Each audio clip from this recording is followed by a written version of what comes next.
Hope you're having a good day. We're ready for chapter 8. I'm not outside today. It's a little chilly and Bentley had a stomach bug last night, so we were up all night long. I hope you guys don't get this germ. I don't know how he picked it up because we're not in school, but it hit him. So this chapter is called A Lion's Pride and Monkey's Counsel. John Dolittle now became quite busy. He found hundreds and thousands of sick monkeys. There were gorillas, orangutans, chimpanzees, baboons, gray monkeys, red ones, all kinds. Many had died. He separated the sick ones from the well ones. Then he got Chi-Chi and his cousin to build him a little house of grass. Next, he made all the monkeys who were still well come and be vaccinated. And for 3 days and 3 nights, the monkeys kept coming from the jungles and the valleys and the hills to the little house of grass. The doctor sat all day and all night, vaccinating and vaccinating. Then he had another big house made with a lot of beds in it. He put all the sick ones in this house. But so many were sick. There were not enough well ones to do the nursing. So he sent messages to the other animals, like the lions and the leopards and the antelopes, to come and help. But the leader of the lions was a very proud creature. And when he came to the doctor's big house full of beds, he was angry and prideful.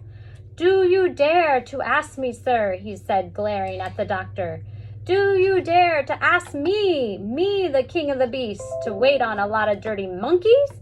Although the lion looked very terrible, the doctor tried hard not to seem afraid of him. "They're not dirty," he said quietly. "They've all had a bath this morning. Your coat looks as though it could use a brushing. Now listen, and I'll tell you something.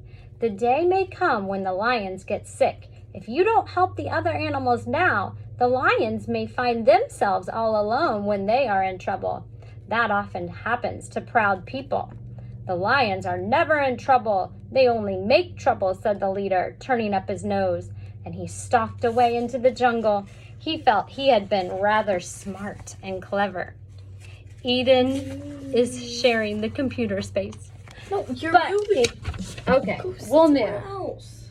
But when he got back to the den, the leader of the lions saw his wife, the queen lioness, come running out to meet him.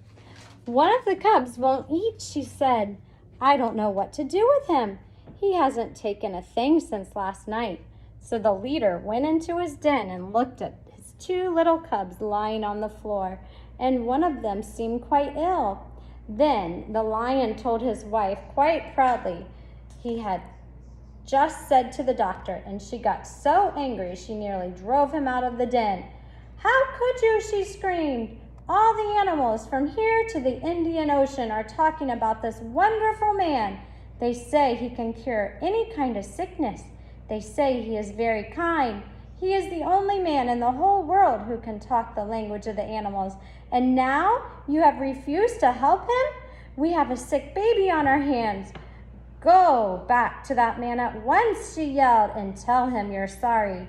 And take all the other lions with you. Then do everything the doctor tells you to do." Sorry about that. We're moving into the kitchen. Let's see, where were we?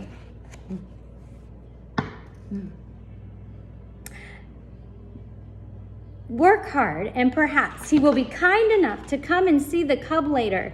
Now be off. Hurry, I tell you. You're not fit to be a father." She was really mad.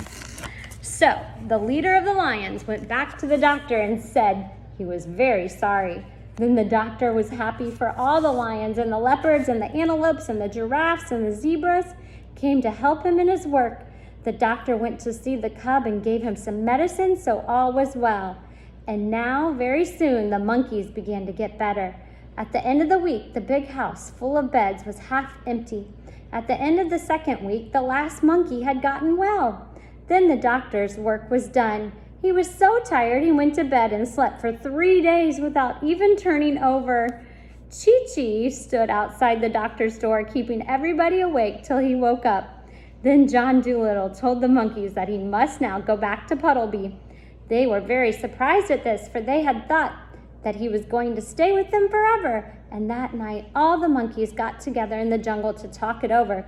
The chief chimpanzees rose up and said, "Why is this good man going away? Is he not happy here with us?" But none of them could answer.